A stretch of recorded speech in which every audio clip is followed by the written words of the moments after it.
सत साहिब सतगुरुदेव की जय। बंदी छोड़ कबीर साहिब जी की जय। बंदी छोड़ गरीबदास जी महाराज जी की जय। स्वामी राम देवानंद जी गुरु महाराज जी की जय हो।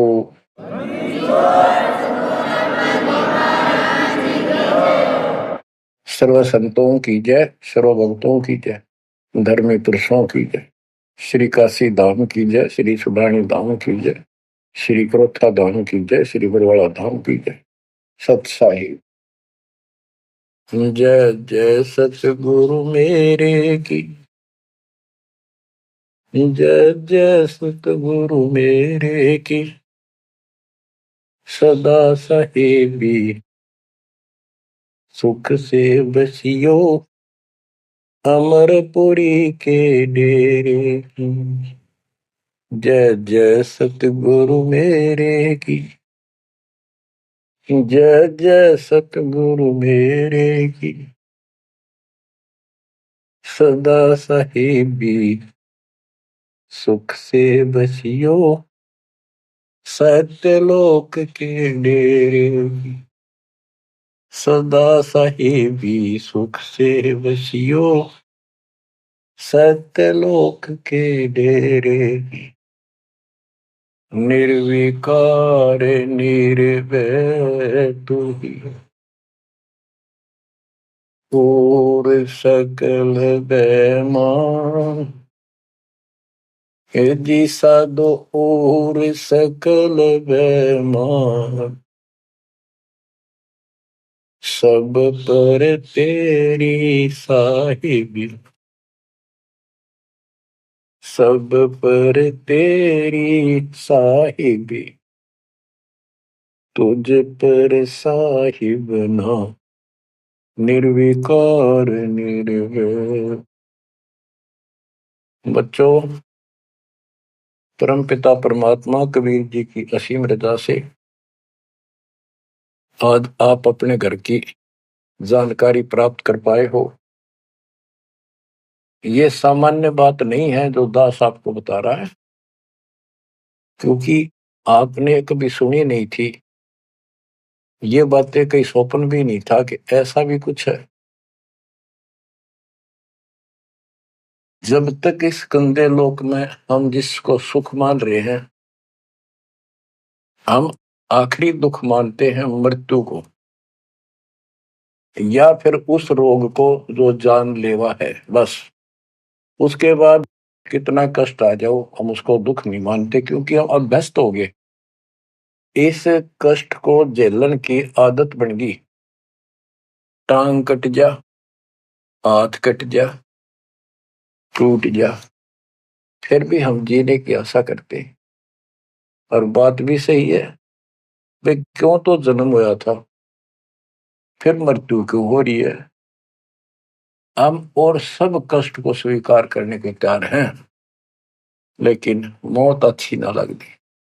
हाँ, मौत को जब सरेंडर करते मौत के लिए, जब कति महादुखी हो जा, शरीर कति नष्ट होना हो, कंडम हो जा, उठा जाना बैठा जा, सांस भी साबित ना हो, हम स्वयं जब मानते हैं ये भगवान इसका अच्छा तो मर जावा। वो तो है ही, मरना तो है ही, मरे भीगा, लेकिन मरने के बाद कौन सा सुख होगा। फिर कुत्ता बन गया, गधा बन के कीड़े पड़ गए, वहां कौन संभालेगा। तो ये अभी हमें ये ज्ञान था नहीं, ये ऐसी दुर्गति हो क्यों रही। आपको दास बार बार बताता है, मनुष्य जीवन उन्हीं को मिलता है जो बहुत ही पुण्यकर्मी होते हैं। पिछले जन्म उनके जबरदस्त होते हैं। ये अलग बात है, किसी के ज्यादा होते हैं अच्छे कर्म, किसी के कम होते हैं, पर बढ़िया कर्मों वाले ही मनुष्य जीवन प्राप्त करते हैं। और मनुष्य शरीर में उनको सुविधाएं भगवान देता है जो एक मानव को मिलती है।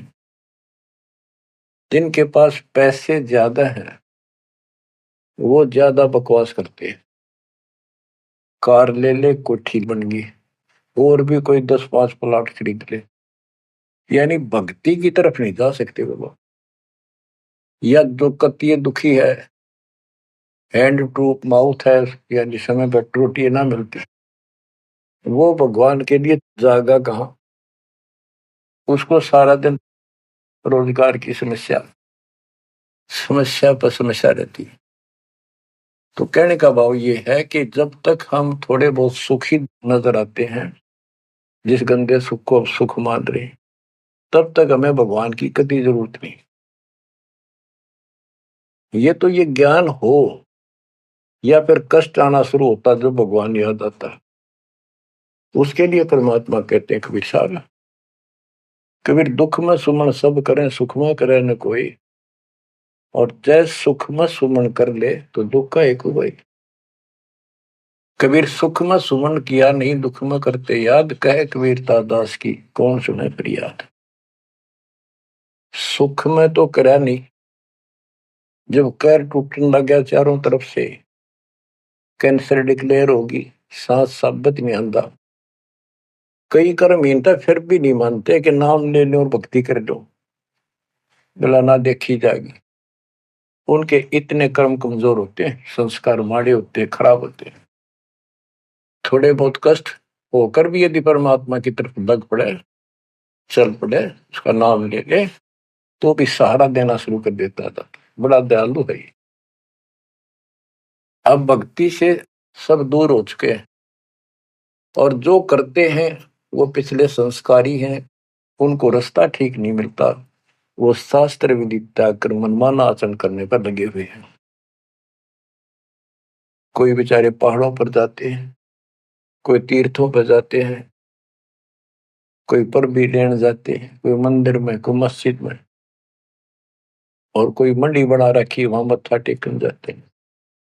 यानी उनको चाह भगवान की है पर रास्ता ठीक नहीं। अब जैसा आपने प्रसंग सुना कि पांडव यज्ञ अश्वमेध में एक का पाया साध, गरीब गोरख से ज्ञानी गणे सुखदेव जति जहान, सीता सी बहु भारिया, बहुत पत्नियां मिल जाएंगी सीता जैसी, अपने धर्म कर्म पे साफ सुथरी रहने वाली। संत दूर स्थान कहते हैं, पांडव यज्ञ अश्वमेध में एक का पाया साध, 33 करोड़ जहाँ थे देवता, 88,000 ऋषि, 12 करोड़ ब्राह्मण, 9,84 शब्द,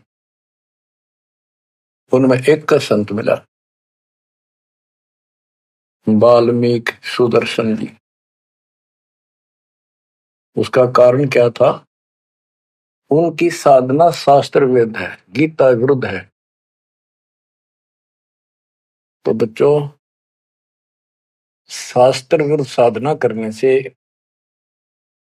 साधक को कोई लाभ नहीं होता। गीता अध्याय 16 श्लोक 23 में स्पष्ट किया है कि जो शास्त्र विधि को त्याग कर अपनी इच्छा से मनमाना आचरण करते हैं, लोक वेद के आधार से साधना करते हैं, उनको न तो सुख होगा और न उनकी गति होगी, यानी मोक्ष, और न ही उनका कोई कार्य सिद्ध होगा, सिद्धि प्राप्त होगी। इन तीन वस्तुओं के लिए, तीन पदार्थ के लिए हम भक्ति करते हैं। घर में सुख हो, शरीर में सुख हो, कार्य सिद्ध हो, ऐसी इस भक्ति करें कि जिसे सिद्धि प्राप्त हो, जिसके सहारे हम ऊपर जावें। जैसे सुखदेव के पास एक आकाश में उड़ जाने की सिद्धि थी, और हमारे परमात्मा कहते हैं जो हम भक्ति दे रहे इसमें 24 सिद्धि आ जाएंगे। इन 24 की 24 को भी कहीं यूज नहीं करना, उसका प्रयोग नहीं करना।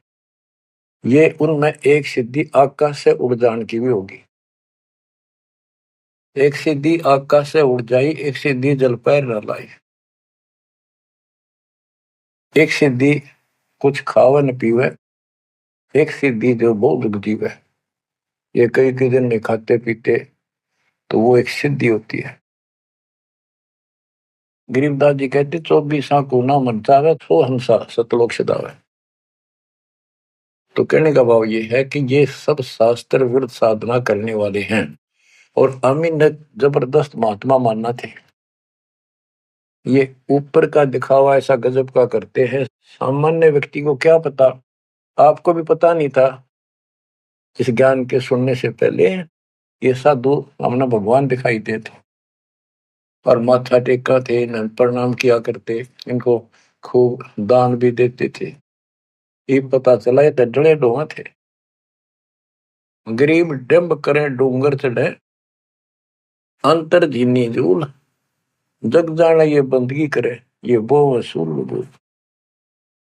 ऊंचे से स्थान पर बैठते हैं ताकि दूर तो दिखे कि महात्मा तपस्या कर रहे हैं, या पहाड़ों पर चले जाते हैं। क्यों लोग भी भटक रहे हैं भगवान के लिए, साधु मिल जाए, कोई आशीर्वाद दे दे, घर में बरकत हो जाए, नो हो जाए, नो हो जाए, तो आशीर्वाद लेने जाया करते।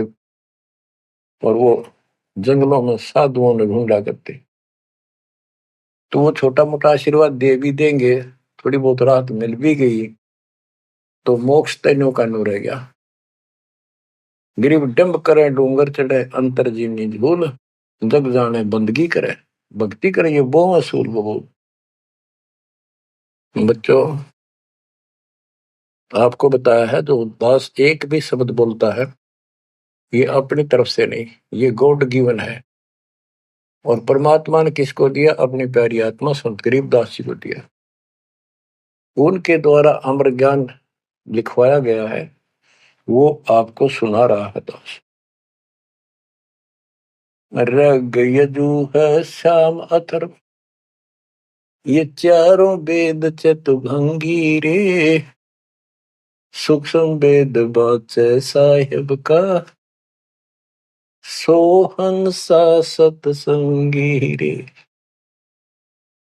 जो परमात्मा का सूक्ष्म वेद पढ़ता है वो सत्संगी है। चारों वेद ऋग यजु साम अथर्व, ये चारों भ्रमित ज्ञान युक्त है, इनसे जीव को कोई लाभ नहीं होना, मोक्ष नहीं हो सकता। तो दास आपको ये सूक्ष्म वेद सुना रहा है। अब कुछ वाणी सुनाऊंगा। ये माया का ग्रंथ है। एक बाल्मीकि नीचे कुल साधु, जिन संख पंचायन पूरे न दू। एक बाल्मीकि जाति का, जिसको तुम नीचे कुल को मानते थे, वो था साधु, जिसने वो पंचायन शंख बजा दिया। और गिनो माया के पुता, ब्रह्म जोगनी सब हित उता। ये बाकी ये माया के पुजारी, इनके पास यथार्थ भक्ति नहीं थी। चंद सूर केतक साई, जिनके आगे ये बड़े गदाई। नूरी दीपक धरे चिरागा, काल करमजन को उठ लग गया। नूरी अंग विनस है भाई, माटी के किस गिनती माई। कि ये ब्रह्मा विष्णु महेश्वर का नूरी शरीर है, हल्का सा नूर का। इन देवताओं का नूरी शरीर है, ये नकली नूर है, असली नूरी शरीर सतलोक में है। काल ने दुर्गा के माध्यम से यहाँ उस सतलोक वाली सारी डुप्लीकेट वस्तु बनवा रखी है। कति नो किनो मिलते जुलते स्त्री पुरुष ऐसे ही है, और लेकिन वहां ओरिजिनल शरीर है, बिल्कुल अविनाशी शरीर है। यहाँ कहते ब्रह्मा विष्णु महेश के नूरी शरीर है। ये नूरी अंग विनसय है भाई, माटी के किस गिनती माही। जब ये ब्रह्मा विष्णु महेश जैसे मरेंगे तो ये मिट्टी के जो हमारे हैं, तुम्हारे मनुष्य के, ये कौन से खाते में है कि तुम ना मरोगे। और फिर क्या कहते हैं? ऐसे भरम ना भूलो लोई, इनकी ओट न उभरे कोई। जिनकी देवताओं की, ब्रह्मा विष्णु महेश की, देवी की, काल की तुम आड़ ले रहे हो, शरण लिए बैठे हो, ऐसे भ्रम न भूलो लोई, इनकी ओट न उभरे कोई। कोई पार नहीं हो सकता, किसी का कल्याण नहीं हो सकता। यही 84 लाख योगियों पर कष्ट उठाते रहोगे। अब क्या कहते हैं? या तो 56 कोटि सहारे, और करी ठगोरी क्षण में मारे। 5 तत्व त्रिगुण की पूर्णी, आवे ब्रह्मा विष्णु महेश्वर जो। ये ब्रह्मा विष्णु महेश भी जन्म मरण के अंदर आवेंगे। बच्चों, यदि आपको पहले तैयार ना कर रखा होता ना सारे प्रमाण देके, तो आप कतई नहीं सुनते। अगले दिन आप कतई कान का नहीं लाते यूट्यूब के चैनल को, जो कहो झूठ बोल रहा है। और आज आपके घीसा गल है कि गजब अजब कतई साची सारी। और ये 300 वर्ष पहले संत गरीबदास ने लिखे कदर गए थे। उन्होंने प्रचार नहीं किया, उनको पता था कि इस ग्रंथ ना और पाट देंगे जय कीव गणा प्रचार कर दिया था। आग ला देते इसका पहले जो इतना गहराई से कोई बतानिया होता था। और अब ओए होए, ये जो दिल करता है सुने जावा कितनी गजब की सच्चाई और पढ़े जावा। देखो बच्चों कितना अंतर हो गया। अज्ञान के कारण हम अपने खजाने न छोड़े फिरा थे। चारों युग में संत पुकारे को कहा हम हेल रे, हीरे माणिक मोती वर्षे ये जग चुकता ढेल रे। हम डले इकट्ठे करा थे, डले कंकर शास्त्र विरुद्ध साधना करके। और ये हीरे माणिक मोती है, ये है वह सच्चाई रूपी हीरे मोती, ये वर्षन लाग रहे। और सच्ची भक्ति आप क्या बताते हैं, ऐसे भ्रम ना भूलो लोई, इनकी ओट न उभरे कोई।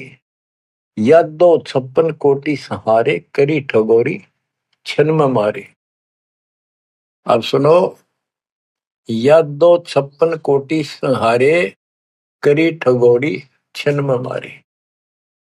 5 तत्व त्रिगुण की पुनी, आए ब्रह्मा विष्णु महेश्वर जूनी। देखो काल का जाल कितना भयंकर है। गरीब दुर्वासा को पेता समझन आई नीचे, 56 करोड़िया दो कटे, मची रुद्र की कीचे। गरीबदास जी कहते दुर्वासा तपस्या कर कर परमाणु बम बन गया, सिद्धियां भर गई, वचन की शक्ति आ गई। यादों के अंदर एक अभिमान हो गया था कि हमारे साथ श्री कृष्ण जी हैं। इसने चाणूर मार दिया, कंस मार दिया, जरासिंह मार दिया, काल्यवन मार दिया और केसी मार दिया। तो इस प्रकार ये नो सोच बैठे थे कृष्ण तो ऊपर कोई नहीं और थारा कोई कुछ नहीं बिगाड़ सकता। जब उनको ये पता चला यादों को, दुर्वासा जी श्री कृष्ण जी के आध्यात्मिक गुरु भी थे और वो द्वारका की बनी में बैठ के जाके, बनी होती है गांव के चारों तरफ, शहर के चारों तरफ पर जंगल होता था, अच्छे सुंदर वृक्ष होते थे, बहुत बड़े बड़े पीपल वृक्ष नीम, सब गांव के चारों तरफ। ये पहले समझदार व्यक्ति होते थे और चारों तरफ गांव के नीम पीपल और बड़ तीन तो हमने देखे खूब चारों तरफ होते थे। उनसे ऑक्सीजन गांव में जाती थी, किधर की हवा चलो सारी ऑक्सीजन जाती थी। तो उसका एरिया कम से कम आधा किलोमीटर का होता और पूरे गांव के चारों तरफ होती थी। उसको बनी बोलते थे। उसमें छोटे मोटे बोझले भी होते थे जिनकी 8 फ्रेश उड़ जाया करते थे लोग, साथ में तालाब होते थे। तो क्या बताते हैं कि बनी में बैठ गया दुर्वासा जी आके और द्वारका के अंदर ये बात फैल गई कि दुर्वासा जी बड़े पहुंचे हुए संत है, ऋषि हैं, भूत भविष्य वर्तमान की तीनों काल की जानते हैं। तो जवान जवान बच्चे थे जिसमें श्री कृष्ण का पुत्र प्रद्युम्न भी था। उनके मन में यह आई भाई दुर्वासा की परीक्षा लेते हैं, देखते हैं कैसा भूत भविष्य ही जानता है। उन्होंने स्कीम बनाई, एक लड़के के पेट पे लोहे की कढ़ाई बांध दी छोटी सी और गुजरियां वाले लड़कियां वाले कपड़े पड़ा दिए, मुंह पर घूंघट डाल लिया करते पहले, पूरा स्वांग कर दिया लड़की का, ले गए गर्भवती लड़की का। 5-7 और थे बच्चे, बच्चे तो क्या थे, अच्छे शादी हो रही थी उसकी प्रद्युम्न की भी। तो वहां बच्चे भी हो रहा था उसके अनिरुद्ध जैसे। दुर्वासा जी से जाकर उन्होंने कहा, हे महाराज, आप तीनों काल की जानते हो, त्रिकालदर्शी हो। ये व्यक्ति है, ये इसकी पत्नी है। इनके 10-12 वर्ष में भगवान ने दया करी है, इसका आश्रय ही है। और ये उतावले हो रहे हैं, ये पूछ लो भाई बेटा होगा बेटी। दुर्वासा ने देखा दिव्य था, गुस्सा में होगा, लाला कर ली, अगे तो मजाक करते तेरा। तो गुस्से में आगे कहने लगा, या दो कुल का नाश होगा इससे, जो गर्भ है इससे। इस बात से जब गुस्सा हुआ तो भाग गए बच्चे। सारी नगरी में बात फैल गई कि बच्चों ने मजाक कर दिया और दुर्वासा ने श्राप दे दिया या दो कुल का नाश होने का। तो उनको पता था, नगरी वालों को, श्री कृष्ण जी हमारे सिर पर कौन क्या बिगाड़ सकता है। फिर भी दुर्वासा का डर भी घना था, इसलिए श्री कृष्ण जी के पास गए और सारी बात बताई कि भगवान, बच्चा ने मजाक कर दिया, गलती तो है इनकी, और दुर्वासा जी ने श्राप दे दिया, समाधान बताओ। कृष्ण जी बोले, भाई दुर्वासा से माफी मांगो, जाकर इन बच्चा ने भी ले जाओ, उनके चरणों में डालो। ऐसा ही किया गया। दुर्वासा बोला, मेरा वचन मुख से निकल गया, वापस नहीं होता, ये नहीं ले सकता मैं, जाओ। वो आगे, अब सुनते रहियो, इस एक कथा से कितनी बात निकलेंगी, जहां हमारा भूल ला रखी थी इन्होंने। कृष्ण जी के पास आए, बहुत ज्यादा दुख हो गया, सारी नगरी में उस दिन भोजन नहीं बना, इतने दुखी हो गए। श्री कृष्ण जी के पास फिर गए जी, उन्होंने कहा है कि अब मैं कुछ नहीं कर सकता, मेरे मुख से निकल गया सो निकल गया। श्री कृष्ण जी बोले, कैसा करो, ये जो कपड़े बांध रखे थे ना, गाबा ऊपर, कढ़ाई के ऊपर रुई राई थी, और फिर नीचे कढ़ाई थी, कढ़ाई न तो घिसा के कति चूरा कर दो उसको, इन कपड़ों को फूक के और वहां डालो प्रभास क्षेत्र में, दूर यमुना के किनारे। तो उन्होंने सब न जाकर वो कपड़े, उस लड़की का रूप बना था वो फूक फाक दिए, दरिया में बहा दिए, और वो कढ़ाई के सान ला के नंबर ला दिया उनके। सारा दिन लगे रहे, पत्थर पे घिसाएंगे, वो चूरा वही पडारा किनारे बजाता रहा। एक कड़ा किसी को दे दिया, भैया तेरी ड्यूटी कई दिन में घिसा, कड़े जो पकड़न के होते हैं ना कढ़ाई के, वो और तो घिसा दिया। वो एक कड़ा उस आलसी पर घिसा को नहीं, थोड़ा बहुत घिसा, वो बहुत सारा रह गया, उसने लोगों ने फेंक दिया। तो सबको ये हो गया, बस समाधान बता दिया श्री कृष्ण जी ने, अब कुछ होने का नहीं, सब निश्चिंत हो गया। कुछ वर्षों के बाद आपस में जरा जरा सी बातों पर, आपस में यादों का, आपस में लड़ाई होने लगी। कोई जरा सी कहते लट्ठम लट्ठा मार दे एक दूसरे ने, हाहाकार मच गया नगरी में, अकाल मौत होने लगी, पशुधन नष्ट होने लगे।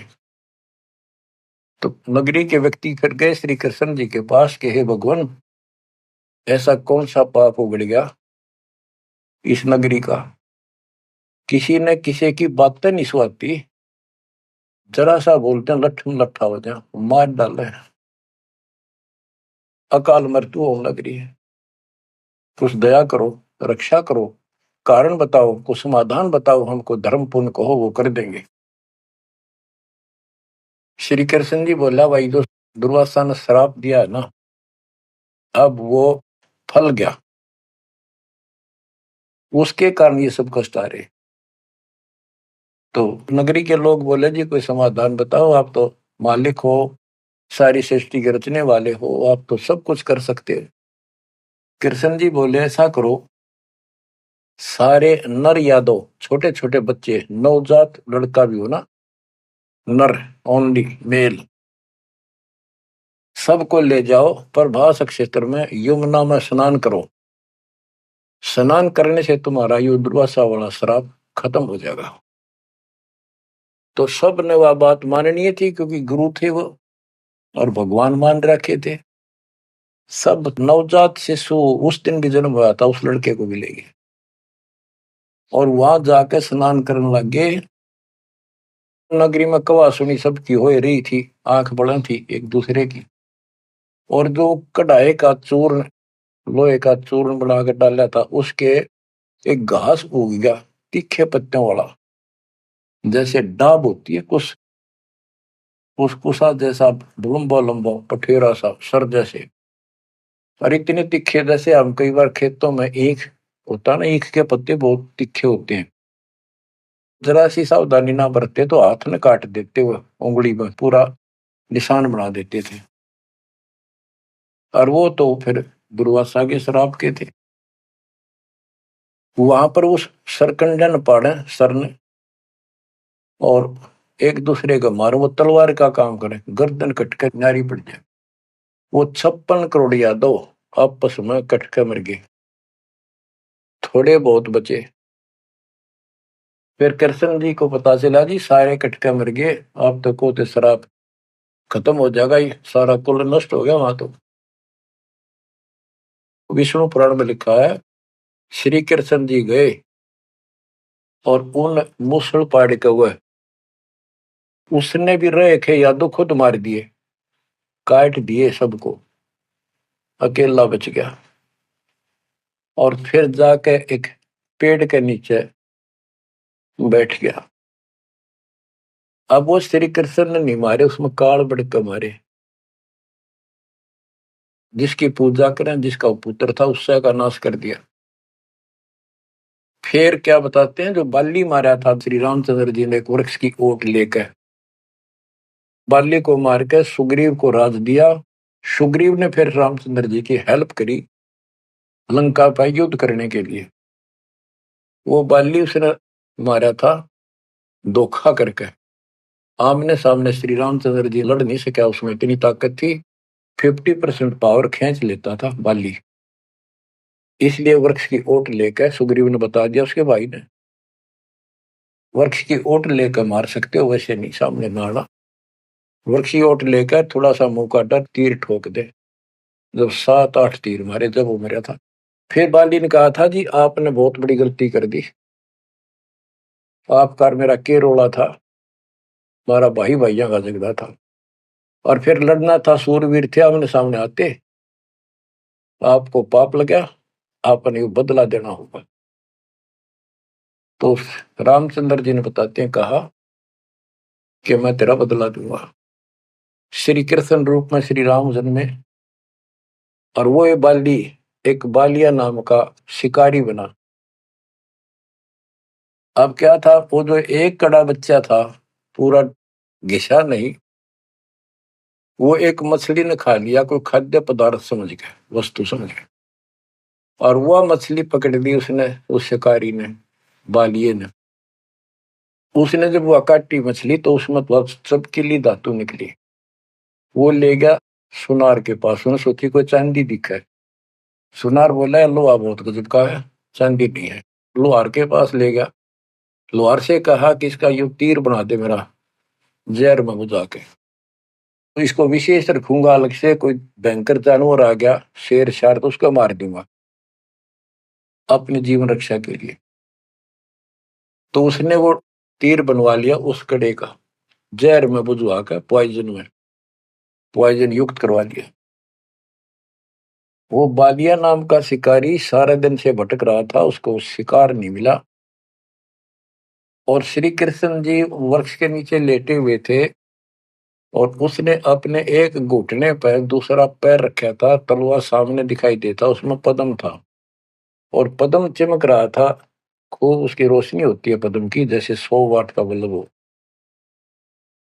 अब शिकारी ने देखा उस झुरमुट टहनी नीचे तक टिकी हुई थी वृक्ष की, तो अच्छी खासी बढ़िया सी छाया थी, आराम से वो लेटा हुआ था गर्मी से बचाव के लिए। तो उसने दूर से देखा कि ये मृग बैठा है, हिरण की आंख चमका है, इधर से जाऊंगा तो ये भाग जाएगा, सारा दिन का कोई शिकार मिला नहीं है, खाली जाऊंगा तो फिर खाऊंगा क्या। उसने वहीं से वो विषाक्त तीर मार दिया, पॉइजन युक्त, जहर से बुझा हुआ तीर चला दिया, तो पैर में लग गया आके सीधा उस निशाने पे, पदम के पास। कृष्ण जी पीड़ा के कारण कर रहे, मर गया रे, मार दिया रे, किसने मार दिया? तो वो शिकारी घबरा गए, तो आदमी मर गया। जल्दी जल्दी चलकर देखा तो ये तो कृष्ण जी है, द्वारकाधीश, सिर पर मुकुट है। तो उसने हाथ जोड़ के माफी मांगी, हे राजन, मेरे से धोखा हो गया, और मैंने सोचा कि आपके पैर में कोई चमकीला वस्तु लगी है, पदार्थ। मैंने सोचा ये मृग की आंख से, और यूं तो जहर से बुझा हुआ तीर था। मालिक, बच्चों को भी माफ कर दो। श्री कृष्ण बोले, भाई कोई बात नहीं, यूं तेरा मैंने बदला दे दिया, तेरा दोष नहीं है, ये होना ऐसे ही था, पूर्व निर्धारित था। तो बालिया बोला, हे भगवान, आप राजा और मैं एक निर्धन व्यक्ति, जंगल में भटकने वाला, आपका और मेरा के हिसाब किताब, क्या बदला हो सकता है? तब श्री कृष्ण जी कहते, भाई तू बाली था, बड़ा बलवान था, सुग्रीव का भाई था, और मैं रामचंद्र रूप में अपनी पत्नी की खोज में भटक रहा था, और तैने अपने भाई को दुखी कर रखा था। उसने मेरे से वायदा किया, सुग्रीव ने, तेरी मदद कर दूंगा, मेरे भाई तो मेरा राज दिला दे। तने सीधे हाथों दिया नहीं तो युद्ध करना पड़ा, वृक्ष की ओट लेकर मैंने तू मारा, वैसे नहीं मार सकता था, वो मेरे से गलती बनी थी, धोखे से मारा तेरे, आज तूने भी मुझे धोखे से मार दिया, मैंने अपना बदला दे दिया, अब तू जा, और हो सके तो पांडवों को बता दे जाके, मेरे रिश्तेदारों को, कि ऐसे ऐसे हो गया, सारा यादव को लड़का मर गया, श्री कृष्ण भी अंतिम सांस गिराए। इतने में कुदरती, सारा खेल काल का, वो कुदरती आगे पांचों पांडव कुशल मंगल पूछने के लिए रिश्तेदारों में यहाँ जाते रहते हैं। पता चला नगरी सारी कटका मरी पड़ी है, इधर उधर खोजा, उस बालिए ने बता दिया, उस पारधी ने, शिकारी ने बता दिया, आप किसने खोज रहे हो, कौन हो? वो बोले, हम पांडव हैं, श्री कृष्ण के हम रिश्तेदार हैं, और ये तो नाश हो गया, श्री कृष्ण जी भी ना पाया।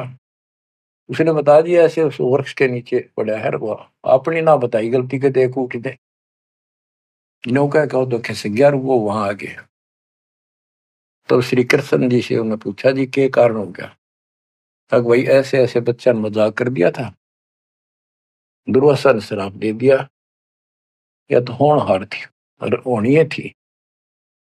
अब सुन ले, तुम मेरे खास रिश्तेदार और भगत हो भगवान के, मेरा आपसे बड़ा अच्छा लगाव रहा है, ये मेरी अंत समय की बात सुन लो, तुम इस राज को अपने बच्चे को दे दो, परीक्षित को, और तुम हिमालय में जाकर तप करके शरीर में समाप्त कर दो, तुम्हारे ऊपर महाभारत में किए हुए वो पाप कर्म लगे हुए हैं, तप करने से वो कम हो जाएंगे। अब अर्जुन पे उस समय रुका नहीं गया, क्योंकि गीता बोलते समय उसने कहा था कि तुम्हें कोई पाप नहीं लगेंगे, ये तो मैंने मार रखे, तेरे दोनों हाथों में लाडू अर्जुन, युद्ध में मर गया स्वर्ग जाएगा, जीत गया तो राज करोगे। उस समय अर्जुन बोला, भगवान आप पश्चात ऐसी परिस्थिति में हो, अब ये बात मैंने बोलनी नहीं चाहिए, लेकिन ये परिस्थिति पहले भी आई थी, जब आपने मेरे भाई युधिष्ठिर को दुखी होते को देख के, हमने जो बताया था कि इसको बड़े भयंकर स्वप्न आ रहे हैं, कष्ट है, सारी रात जागता रहता है, खाता नहीं पीता नहीं, बड़ा कष्ट में है, तो आपने बताया था कि तुम्हारे ऊपर वो पाप है जो तुमने महाभारत में बंधुघात किया था, उसके कारण ये कष्ट आया है। उसका समाधान आपने बताया, अश्वमेघ यज्ञ, वो भी हमने कर दिया अरबों रुपये लाकर। आज आप वो पाप फिर बता रहे हो?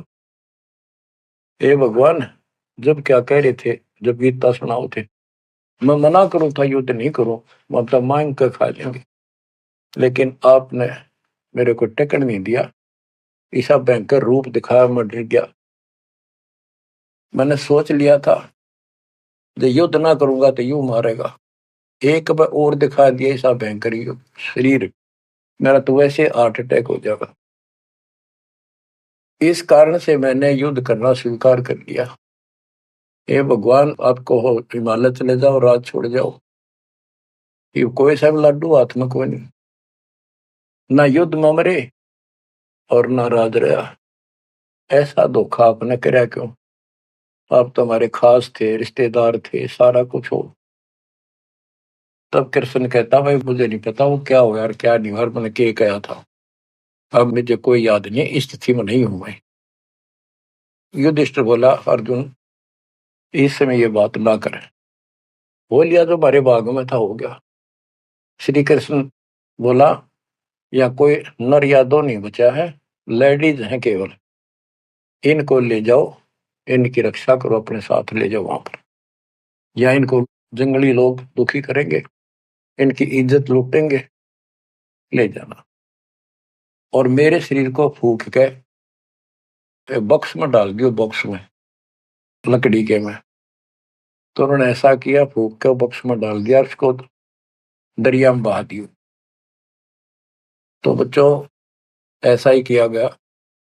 अब चारों पांडव तो आगे, और अर्जुन की ड्यूटी लाए, तुम सब लड़कियों को लेकर, औरतों को, और आ जाना। तो लेकर अपने घोड़े खच्चर उन्हें बैठा बठू कर चाल पड़े। रास्ते में बिल्ला ने, जंगली लोगों ने उनको घेर लिया, अर्जुन के साथ युद्ध करे। अर्जुन पीटा, अर्जुन पर वो धनुष उठा भी कोई नहीं, जिस तरह महाभारत के युद्ध में लाखों आदमी मार दिए थे, उठा नहीं, उससे जो खड़ा खड़ा पिटे। वो क्या करा उन दुष्ट लोगों ने, दुष्ट औरतों को ले गए, धन लूट ले गए, और थोड़ी बहुत बची उनको लेकर अर्जुन अपने घर आ गया, वहां इंद्रप्रस्थ आ गया। फिर वो कोस रहा है श्री कृष्ण को, कितने सारे धोखा करे हमारे साथ, नाश करवाना था, युद्ध करवाया, जब तक मेरे में ताकत देती एक मारूं था 10 मरे थे, और आज मेरा हाथ भी ना उठा, धनुष तो दूर की बात है। गीता में ये काल कहता है कि मैं बलवानों का बलवान, बुद्धिमानों की बुद्धिमय ही हूं। वहां तो शक्ति देती नाश कराने में, वह छीन ली वापस। ऐसे धोखेबाज भगवान की भक्ति करके हमने असंख्यों जन्म नष्ट कर दिए बच्चों। अब बताओ, अब सुनो इस कथा का निष्कर्ष। ना तो पांडवों को स्वर्ग मिला, नरक में पड़े, ना वो राज रहा, और जैसे किसी ने श्राप दे दिया, यो 3 ताप के अंतर्गत कष्ट होता है, वो 3 ताप का कष्ट भी श्री कृष्ण जी से समाधान नहीं हुआ। पहले कह दिया कि इसको घिसा के सारे कढ़ाई को, कपड़ों को फूक कर उस चूरे को जमुना में डाल दो, तुम्हें ये दुख नहीं होगा, दुर्वासा का श्राप कष्ट नहीं देगा। वो सारा कर दिया। फिर बोले कि उसमें स्नान कर लो, जमुना में नहाने से सारा श्राप कट जाएगा। वो बेचारे नहा भी लिए, वो श्राप तो कटा कोई ना, वो कट कर मरिए। तो ये नकली जितने संत हैं, नो धोखा दे रहे तुम्हारे साथ, वह ऐसा चढ़ा दो, वहां स्नान कराओ, पर भी में नहा लो, कुंभ का मेला बड़ा, पर भी में नहा लो, मुक्ति हो जाएगी है, उस तालाब में नहा लो, तीर्थ में, वहां मुक्त हो जाएगा। ये नो विरान मट्टी करे, कुछ होना जाना नहीं। तुम कौन राम का जपते जापम, ताते कटे ना तीनों तापम। अब क्या बताते हैं, ऐसे भरम न भूलो लोई, इनकी ओट न उबरे कोई, या 256 कोटि सहारे, करी ठगोरी छन मोरे, 5 तत्व त्रिगुण की पुनी, आए ब्रह्मा विष्णु महेश्वर जूनी, अष्ट सिद्धि 9 निधि मन के पोए, जा पर ब्रह्मा विष्णु महेश्वर रोए, नौ अवतार पार ना पाए, ब्रह्म जोगिनी सब डकाए। कृष्ण विष्णु कन्हवा भगवाना, ब्रह्म जोगिनी संग खिलाना। 14 लोक रसातल कूटे, कोई गुरुमुख साधु बिरले छूटे। के कोई गुरुमुख साधु पूर्ण संत का उपदेशी भक्त भगतमती केवल इनका बचाव हुआ। यम किंकर के धाम नरेशा, सट दर्शन के बंधे केसा। विष्णुपुरी लूटी विधि भारी, जा चंदा बदनी कामनी नारी। भोग विलास करे वहां प्राणी, बोर पड़े हैं चारों खानी। कहते ऊपर के लोकों में ये सारी बकवाद करे, क्योंकि वो स्वर्ग होटल हो तो वो बकवाद दे और है क्या। अपनी जेब कटवा के पुण्य खत्म करके फिर पृथ्वी पा के धक्के खावे कुत्ता बने गधा बने। भोग विलास करें वहां प्राणी, बोर पड़े हैं चारों खानी। शिव पर लूटे कूटे बहु भांति, ये जम किम कर तोड़ते हैं छाती। बच्चों स्वर्ग बैकुंठ मठ सब लूटे, बिस्त बीज थे सो नहीं छूटे। ब्रह्मंड 2100 आग लगी है, या कर्तबाजी सब ठगी है। बच्चों बहुत अच्छी किस्मत आपकी, आपको ये अमर ग्रंथ अमर ज्ञान और सच कथा सुनने को प्राप्त हो रही है। कुर्बान हो जाओ, इसको हल्के बना लो। मालिक आपको मोक्ष दे, सदा सुखी रखे। सत्साई।